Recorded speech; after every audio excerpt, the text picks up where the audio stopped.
over people across the country by this outdated and archaic Indian Act. But we have to do this much quicker. We have to get to a place where First Nation, Inuit, and Métis people across the country all have the ability and the right to determine their own future, to true self-determination. That's the only path where we are going to get past all of the litigation, all of the lawsuits, all of the court cases, where we actually empower Indigenous people across the country to control and dictate their own futures and their own destinies.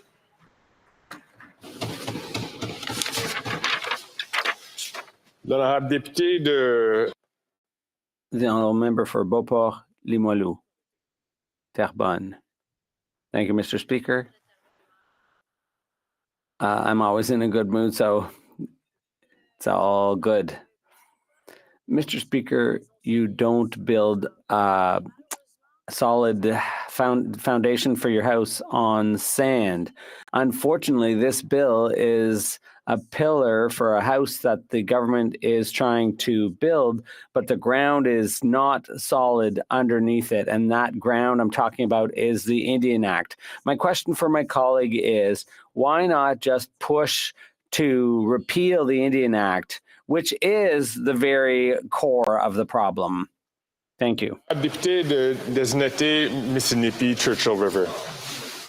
Mr. Speaker, very simply, I agree.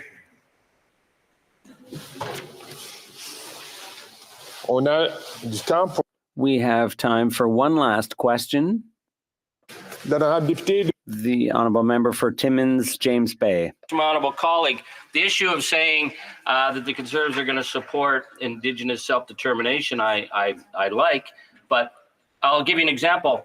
Timiskaming First Nation is set up as 110,000 acres between the Blanche River in Ontario and the Kings River in Quebec. Then it was arbitrarily cut apart, illegal land surrender after illegal land surrender, to we're down to about 4,500 acres now in between municipalities, and the traditional land rights in Ontario continue to be ignored. So how would the Conservatives say to the people of Timiskaming First Nation, we are going to actually make sure that your land rights amidst an endless sea of stolen land is going to be respected for your community's development? Une courte réponse du député de Dennis State, Mississippi Churchill River. Thank you, Mr. Speaker, and I thank my colleague for the question. I would simply say that we have to get to a place where it's not taking 25, 30, and 40 years to solve some of the claims issues in our country. We need to speed up the process so that we can settle these things and get out of the endless litigation. Déclaration de député. L'honorable député. The honourable member for Niagara Centre. Thank you, Mr. Speaker. Mr. Speaker, today I'm pleased to rise in the House and recognize small businesses across Canada during Small Business Week. Small businesses continue to be the backbone of our economy, in turn, the backbone of our communities. From coast to coast to coast, hardworking entrepreneurs provide jobs to our communities, innovation to our economy, incubating the next generation of inspiration. Back in 1922, my great-grandparents started a mom-and-pop grocery store in my home riding of Niagara Centre. 4 generations later, I had the pleasure of operating that same business, which had since evolved into a ship chandler wholesaler. I know firsthand the daily struggles and complexities our small business owners face, and our government is focused on enabling them to thrive.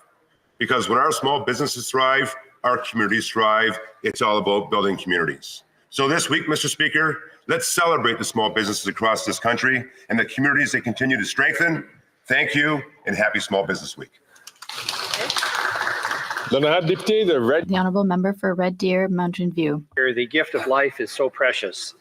Canadian Blood Services' motto is, it's in you to give.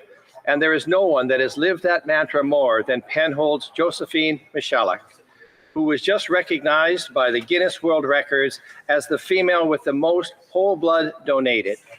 Josephine earned the record after donating her 203rd unit of blood in December of last year. Josephine's epic journey started back in 1965 while accompanying her sister, who was on her way to donate. The experience left a great impression with Josephine. And with her O positive blood type, she realized just how important her highly compatible blood type was to the people in her community. Penhold's Town Council acknowledged her record at its October 11th meeting, and I quote, for reaching this milestone and for her selfless act to help others, end quote. Her 208th donation will be on November 24th. Congratulations, Josephine. Bravo. The Honourable Member for Fredericton. Mr. Speaker, I have the privilege to stand in this House and to use my voice to shine a light or reflect on a moment in time on behalf of my constituents. I know that over the last weeks, our hearts and souls have been mourning, as we are witnessing violence and endless suffering generated by war. I send my love and support to the Muslim and Jewish community here and abroad who are directly impacted by the events that are unfolding. Words might appear insignificant at a time when we are collectively facing horror. Words can hurt, but they can also heal. They can change how we perceive the words. We need to see the humanity in one another and not lose sight of everything we have in common. We need to reflect on how we can work and listen to each other. Our own country is on a path of reconciliation. Getting there was not easy and is still a constant reaffirmation of our commitment to a better future for all. That is the message I humbly share today. Peace cannot be achieved through violence. It can only be attained through understanding. I pray for the world. I pray for peace, Mr. Speaker. The Honourable Member for Courtney Alberni. Mr. Speaker, on the eve of the National Day for Truth and Reconciliation this year, I was honored to join a celebration in Newfoundland Territory of the art created by attendees of the former Alberni Indian Residential School in the late 50s and 60s. This artwork was inspired by volunteer artist Robert Aller, who encouraged young artists to paint their ideas, their knowledge, and their truths. After Robert passed away in 2008, 36 paintings were donated to the University of Victoria and then repatriated to the survivors who created them and to their families in 2013. With the assistance of Professor Andrea Walsh in partnership with one of the artists, Wally Samuel from Ahousaht. Since then, they have been widely exhibited to educate Canadians and the world about the legacy of residential schools. They have reached thousands of learners through gallery exhibitions, digital platforms, and public presentations. Canadians owe these artists and their families an enormous debt of gratitude for the generosity of spirit, sharing these wonderful paintings as we seek to reconcile historical wrongs with Indigenous people. Clecco to all. The Honourable Member for Argenteuil-La-Petite-Nation. Thank you, Mr. Speaker. Today, I rise to congratulate and celebrate Sylvie Ferrand-Gosselin, the first woman president of the Club Quad Petite Nation and a pioneer in the Ottawa region. From her years as a volunteer trail agent and head of part of the Duhamel sector, her dedication to the club is undeniable. I'd also like to acknowledge the encouragement of former president Alain Lamarche, who encouraged women to join the club's senior management team. Gender diversity in sports clubs enriches our communities, offering a variety of experiences and ideas. But despite the progress made, we still have a long way to go to achieve gender equality. That's why I call on all parliamentarians to continue supporting our government's efforts to improve equality of opportunity in Canada.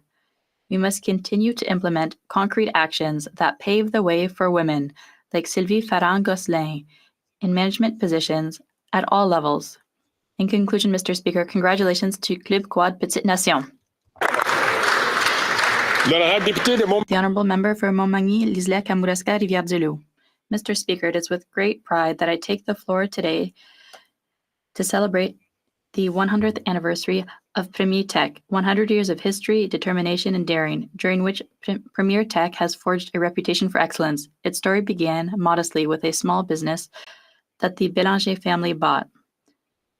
They then moved into horticulture with sphagnum peat moss, and today they are in automation and wastewater treatment. Premier Tech employs 5,200 people in 28 countries, has 48 plants, and generates sales of over $1 billion. Committed to its home community, Premier Tech is also involved internationally in the world of cycling. The Premier Tech Israel team has achieved major success in the Tour de France with Canadian riders. I would like to acknowledge my friends Bernard Bélanger and his son Jean, whose hard work and vision have shaped our community and made a positive impact worldwide.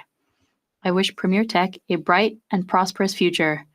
Happy 100th to all of Premier Tech's teammates.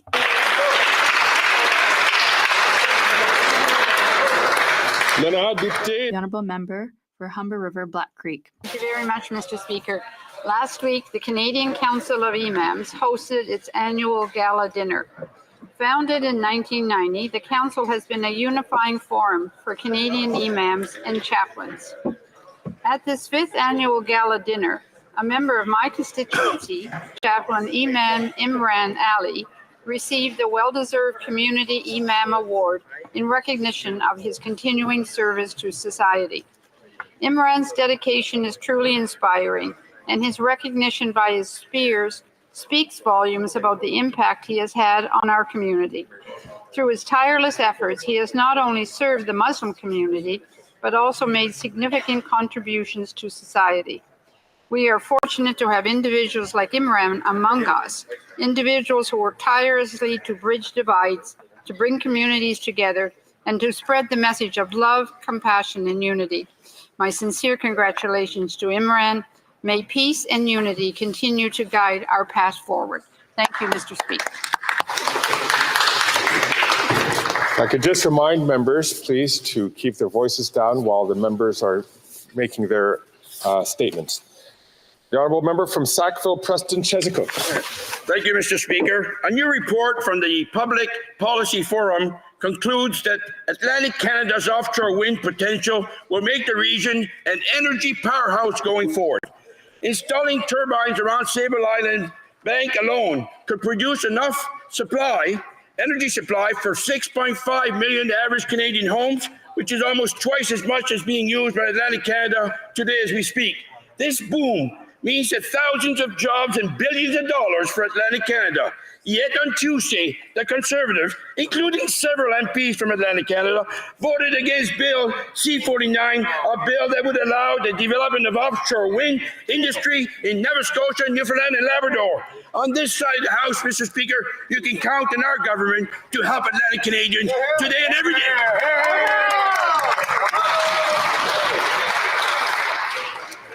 The Honourable Member for North Okanagan, Shuswap. Mr. Speaker, the NDP Liberal government knew the carbon tax too would increase the cost of energy and disproportionately impact low and middle income Canadians, and yet they're imposing it anyway.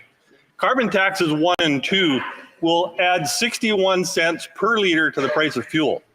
Because of this government's punishing fuel taxes, we're already seeing fuel prices in BC over $2 per litre.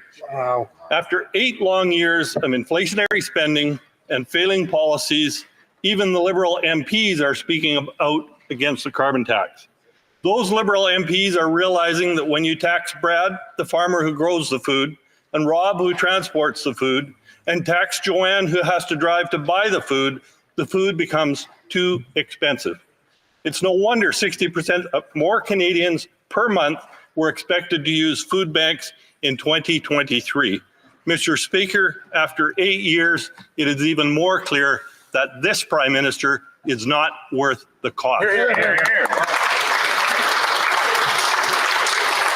The Honourable Member for Winnipeg North. Yes, thank you, Mr. Speaker. I'd like to give a special acknowledgement and shout out to the Winnipeg transit drivers for both educating me and being there in a very real and tangible way to ensure that there's all forms of diversity in transportation. You know, over the summer, the Government of Canada tabled a report about public transit in general in Canada. No government in the history of Canada has committed more public dollars to ensure that we have a solid public transit system from coast to coast, Mr. Speaker. A commitment that is genuine. It's there to help build communities and connect people in every way. Thank you, Mr. Speaker. Hear, hear.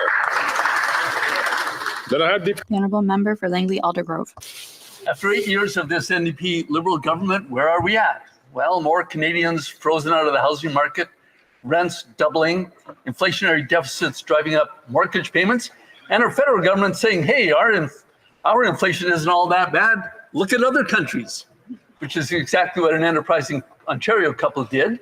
They sold their modest 2,400 square foot suburban home in Fergus and bought a 6,300 square foot chateau in the south of France on 37 acres. It was an even trade. But with this NDP Liberal made in Canada inflation, they said if we sold the chateau now, we probably couldn't move back to Fergus. Mr. Speaker, more and more Canadians are realizing that this tax and spend Liberal Prime Minister is just not worth the cost, at least not for those ordinary Canadians who are hoping one day to have their own modest home right here at home in Canada. Thank you. Then I have The honourable member for Desnethé, Mississippi, Churchill River. Thank you, Mr. Speaker. Mr. Speaker, after 8 years of this Liberal NDP government, life is unaffordable. Families in northern Saskatchewan and across Canada are faced every day with austerity measures. Less food, less activities for their kids, less trips to see Grandma and Grandpa, less money for rent or a mortgage at the end of every month. Yet, as families are forced to make cuts, this Liberal NDP government spends. Mr. Speaker, there's something morally wrong when a government grows bigger and continuously throws money around while taxpayers themselves are forced into cutting for their own families. This is backwards. The solution is less for the government and more in the pockets of families, more healthy food, more activities for their kids, more trips and time to spend with family. Mr. Speaker, the Liberal NDP government's inflationary deficits are driving up the cost of everything, and Canadians are tired of it, and they want hope.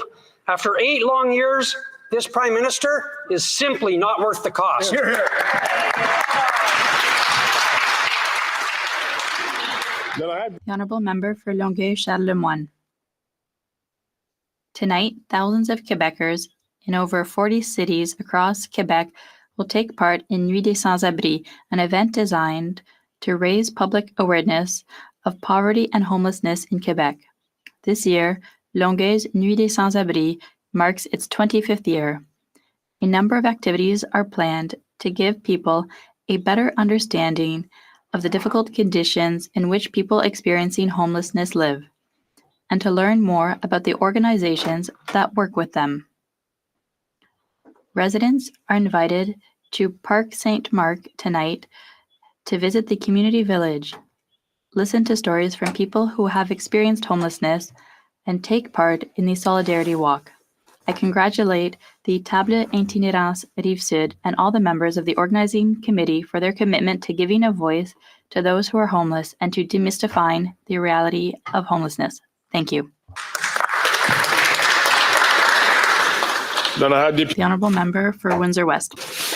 Mr. Speaker, normally I rise in this chamber with gratitude and vigor, but today, as the events of the last 2 weeks in this attacks by Hamas and response by Israel has me at a loss. I represent a riding with a Jewish population that has contributed so much, including fighting in both world wars. From my work, I know the constant battle of anti-Semitism that we face and the symbols of hate that have been painted on the sidewalks, streets, and even my own lawn signs. I'm blessed in the Windsor-Detroit area of having a Middle East population, and I have stood in solidarity from the original blame of the Oklahoma City bombing to 9/11 blame and Islamophobia that still persists, and I'm proud to be part of a movement to always push back and speak the truth against that type of rhetoric. My statement today was research crafted many times to try and help end the violence in Gaza, Israel, and Lebanon, but despite trying, it never left me feeling ill. So here I am, and my only message is to find enough forgiveness and respect and humanity to end all violence. I appreciate it's a naive one, but after 21 plus years in Parliament, I need to speak the truth, and the truth is that I don't have the answers, but I love my constituents of all race, ethnicity, and religion, and I'm sorry I don't have the solutions. I do know it's never too late to save who is alive. Please join me, or let me join you in solidarity for forgiveness of our failures to all the victims. Then I have The honourable member for Longueuil, Saint-Hubert. Thank you, Mr. Speaker. Today is the 34th night of Nuit des Sans-Abris. This is an event to raise public awareness of homelessness and poverty, and it will be held in over 60 municipalities in Quebec. There are tents all over Quebec. There are single mothers who are sleeping in their cars with their children, seniors who, after having lived in housing and worked, are now on the street, young women who are pregnant and are homeless, and one who delivered on the street in Gatineau. Organizations are accompanying women who are in dangerous relationships because they don't have other housing. People have to limit their purchases of food and medication to get housing. Quebec is on the verge of a major humanitarian crisis. The government has already recognized that housing is a right. It needs to ensure that that right becomes a reality for all. Thank you, Mr. Speaker.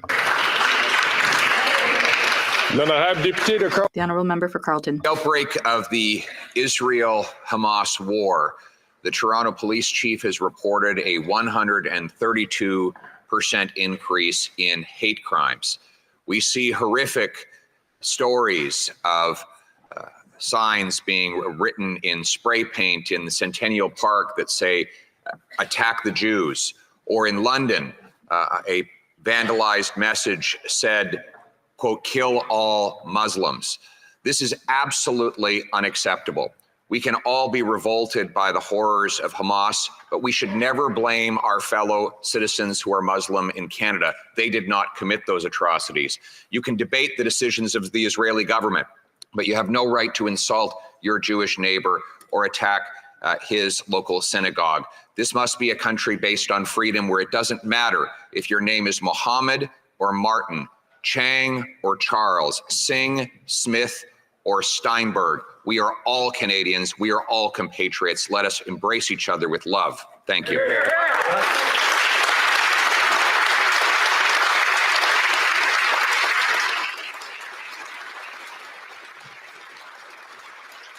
The honourable member for Kingston and the Islands. Thank you very much, Mr. Speaker. I rise today excited to congratulate Umicore Rechargeable Battery Materials Canada. This past Monday marked their official groundbreaking for the manufacturing plant they're building in Loyalist Township, located just outside my riding. The plant will manufacture materials that are required for the production of electric vehicle batteries. In full swing, their operation has the capacity to produce enough battery materials to support the production of over 800,000 electric vehicles each year. What's more, this plant is designed to be nearly carbon neutral from the start of production. Of course, this is excellent news for our region in terms of economic development and job creation. It is also great news for Ontario and Canada as it helps strengthen our position as a global leader in electric vehicle and battery supply chain. I am proud that the federal government has committed up to $551 million through the Strategic Investment Fund to support this project. Congratulations and best wishes to Umicore, and thank you for choosing Eastern Ontario. Right on. Questions orales. L'honorable chef de l'opposition. The Honourable Leader of the Opposition. After 8 years, this Prime Minister is not worth the cost or the lack of competition. Yesterday, the Competition Bureau reported that now the lack of competition is worse than at any time in 20 years, leading to higher prices for consumers and higher profits for corporate oligarchs. Now the Liberal government is considering allowing Canada's biggest bank, gobble up the 7th biggest bank, to eliminate competition and force up mortgage rates on Canadians who already can't afford to pay their bills. Will the government side with consumers and home buyers instead of corporate oligarchs and big banks and block this merger? The Honourable Parliamentary Secretary. Mr. Speaker, as the Conservative leader recycles common sense cliches from decades ago, like an automaton from the Mike Harris era, our government has taken decisive action to help Canadians with the price of groceries by supporting more competition in the marketplace and by increasing housing supply by waiving GST on new rental construction. These are two significant measures the members opposite can support right now by supporting the government's bill on affordability. But they've stated that they won't support that. Can someone from the opposition benches please explain to all of us how voting against measures that are going to substantially help middle-class families, how is that common sense? L'honorable chef de l'opposition. I'll tell you, not common sense. Spending $8 million on a barn, Mr. Speaker. We just found out that the Prime Minister's Capital Commission spent $8 million to replace a barn at Rideau Hall. We've long said that this Prime Minister is not worth the cost after 8 long years. While Canadians cannot afford a home, how is it that this Prime Minister is spending $8 million on a barn? And by the way, was it made of gold? L'honorable secrétaire parlementaire. Quite the words from the Leader of the Opposition. I remind him when he was responsible for housing during the Harper years. $300 million spent for housing, less than 100 homes built. Do the math, Mr. Speaker. $3 million a home. That's the record of so-called fiscal responsibility on the other side. On this side, we are getting homes built. Just this morning, the Prime Minister announced over $100 million for the city of Brampton that's going to lead to, in the coming years, 24,000 homes being built. Wow. We're going to continue to work with municipalities, Mr. Speaker, through partnership. Here, here. Good job. I would encourage all members, including the members who ask questions, to please listen to the responses. And then when they have the opportunity to take the floor again to pose their questions. Then I have député de Mégantic. The honourable member for Mégantic. After 8 years with his prime minister, he's not worth the cost. So much money's been wasted. McKinsey consultations, ArriveCan, $6,000 a night for a hotel room. Today we found out that the government wasted $8 million for what? For a barn. How can you spend $8 million on a barn? On whose land? The Governor General's. Food banks are lacking resources. Is this the Liberals' priorities? Spend $8 million on a barn on the Governor General's property?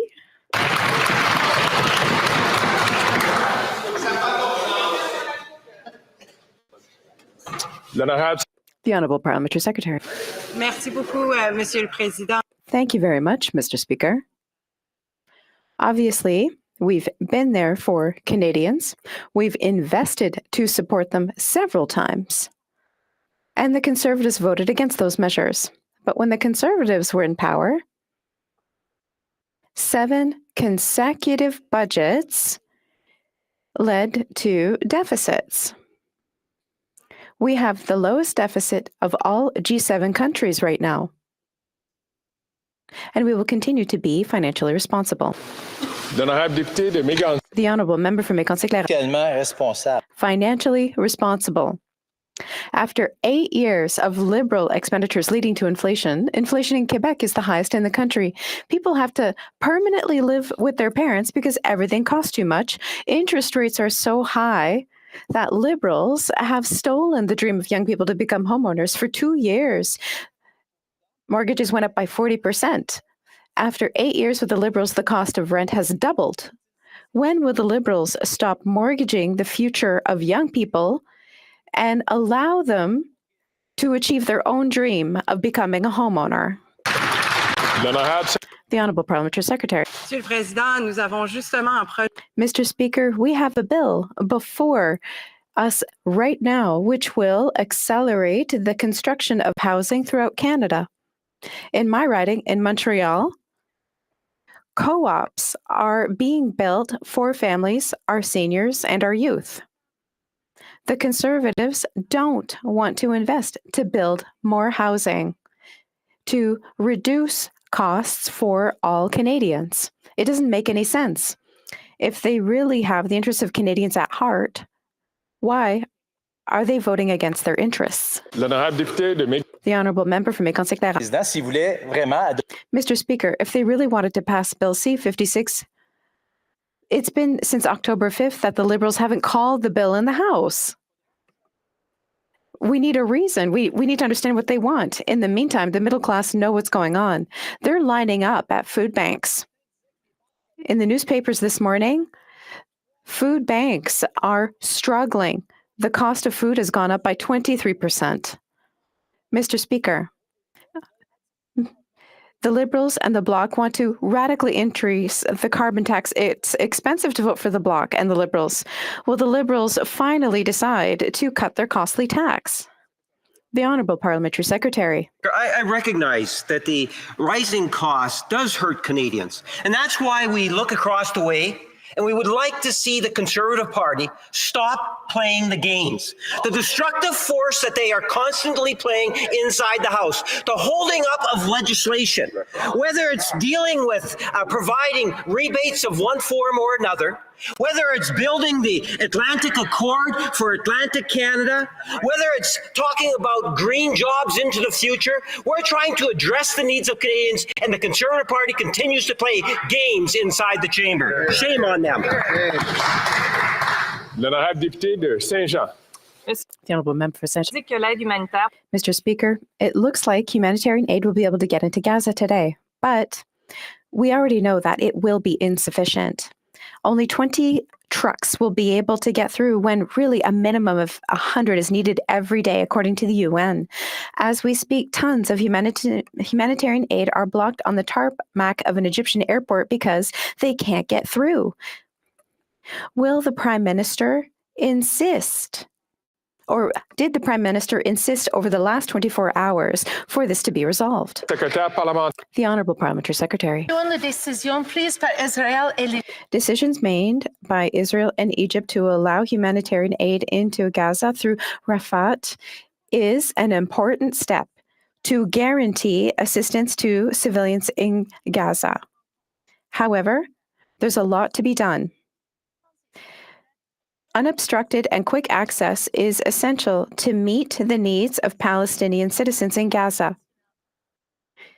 International law must be respected, always. L'honorable député de Saint-Jean. The Honourable Member for Saint-Jean. We all hope for light at the end of the tunnel in this terrible war, but there are dark hours ahead of us. Calls from many countries to flee Lebanon say a lot. Everybody's expecting for the conflict to get worse. As the humanitarian crisis worsens, humanitarian aid is already not enough. Canada cannot maintain the status quo. It has to use its political weight. What will the government do right now to make sure that humanitarian aid gets through? The Honourable Parliamentary Secretary. L'allègement de souffrance humaine. Relieving human suffering is our absolute priority. We were the first Western country to provide humanitarian aid. We're using every diplomatic channel and are in constant communication with our partners and organizations on the ground. Our immediate goal is to open humanitarian corridors, offer safety and shelter to those fleeing the war, and allow aid to get through. The Honourable Member for Vancouver East. The auditor issued a damning report about processing delays in immigration. The most vulnerable are made to wait the longest due to liberal mismanagement. Offices in sub-Saharan Africa are chronically underfunded and they have the highest volume. Applications are untouched for up to 20 months. The average wait time for refugees is now 3 years. People who are being persecuted don't have 3 years to wait. Will the minister take immediate action to process the unacceptable backlogs for refugees? Here, here. L'honorable secrétaire parlementaire. The Honourable Parliamentary Secretary. You know, it's a great concern. We all want to see immigration processes speed up, and what you'll see is that over the last number of years, we have seen processing times improved in many different areas. Mr. Speaker, whether it is dealing with the sponsoring of parents, for example, sponsoring of spouses, we have seen dramatic increases. There are areas in which we do need to improve upon, and I can assure the member that we are in fact making progress in all the different areas as much as possible. L'honorable député de Ladysmith, Nanaimo Ladysmith. Thank you, Mr. Speaker. 1 in 4 Nanaimo renters are in core housing need, meaning that where they live is either unaffordable, unsuitable, or inadequate. And these are people who have housing. Too many do not. Nanaimo has a housing problem larger than its size, and we're seeing the symptoms of this all around us. People deserve better than years of liberal and conservative half measures. People deserve a place to call home.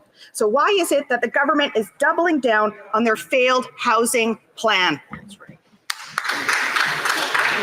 The Honourable Parliamentary Secretary. I thank that member and the NDP caucus for supporting this government to double funding in response to homelessness. We continue to work with municipalities across the country. We continue to work with not-for-profit organizations. And it was this government that recognized, of course, Mr. Speaker, that there is a human right to housing.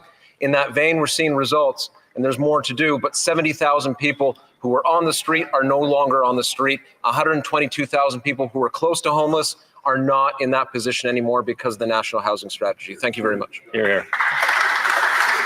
L'honorable député de Paris-Sound-Muskoka. After 8 years of this NDP Liberal government, all Canadians now know that the Prime Minister is just simply not worth the cost. In 2021, a couple from Fergus, Ontario, swapped their 4-bedroom, 2,400 square foot home on 3/4 of an acre for a 6,300 square foot, 16th century French chateau on 37 acres near the Bordeaux wine region in the south of France. Today, they admit that if they were to sell that mansion in the south of France, they wouldn't have enough money to buy their old home in Fergus. So I'm wondering why it is cheaper to buy a mansion in the south of France than a family home in rural Ontario. L'honorable député de... The honourable member, or rather the honourable parliamentary secretary. He is a former mayor, and he knows, therefore, that the affordability challenge that Canadians face, whether it's respect to rent or whether it's respect to the challenge of buying a home, is due to a lack of supply.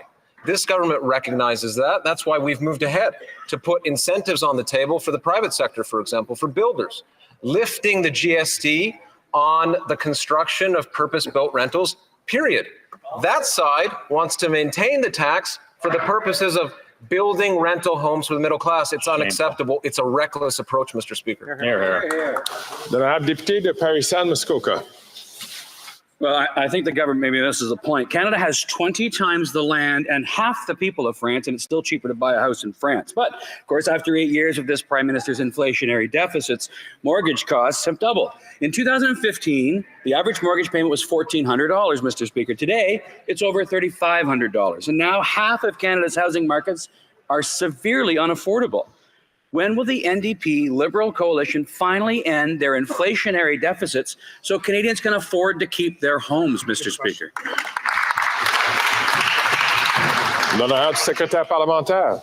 Mr. Speaker, as I've said, and I emphasize, that the challenge on affordability with respect to housing writ large has to do with the lack of supply. When demand is high and supply is limited, you're always going to have an expensive situation. We see that with respect to housing. What this government is doing is working with municipalities to see more homes built. This morning, as I said, we saw the city of Brampton move ahead, working with this government in exchange for a $114 million investment. They're going to get more homes built, Mr. Speaker. They're dealing with missing middle housing. They're dealing with exclusionary zoning. I thank the city of Brampton. L'honorable député de Kenora. Mr. Speaker, a recent survey has found nearly 70% of millennials and those younger have put off the purchase of a home because of rising prices and rising interest rates. After 8 years of this NDP Liberal government, that is their legacy. Inflationary deficits that are driving up the cost of living and making housing out of reach for many young people across the country. It's clear this Prime Minister is not worth the cost, so why doesn't he finally listen to our common sense approach to stop his inflationary spending so that Canadians can afford a home again? The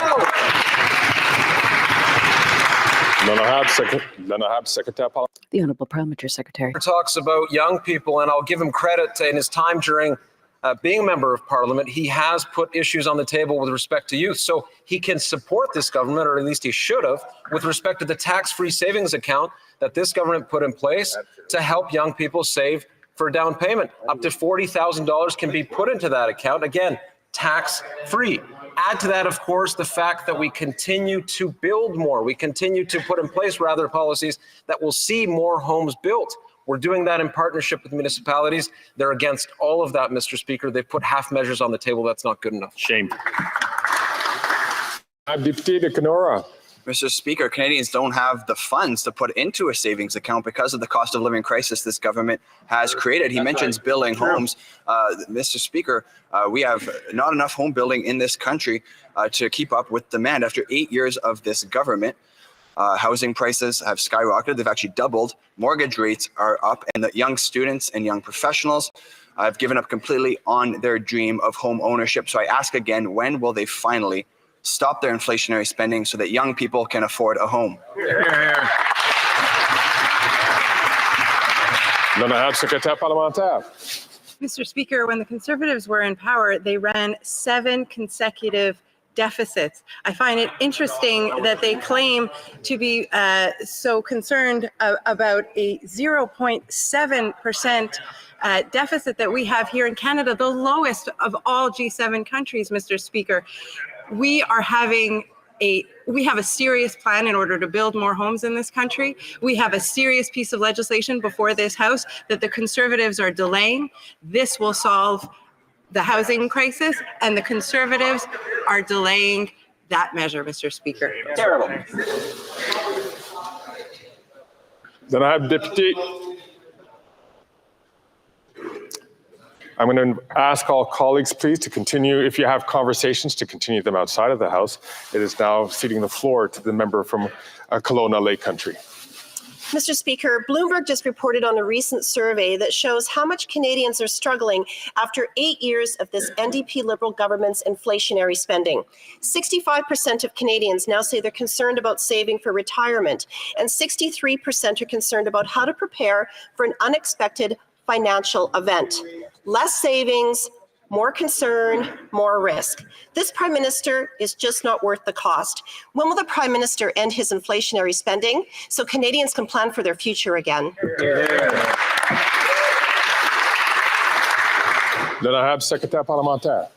I find it curious that the member opposite even refers to pensions, Mr. Speaker. Under what the Conservatives are proposing, they would gut Canada Pension Plan, Mr. Speaker. What the Conservatives are proposing would also result in Canadian families receiving less money from the federal government.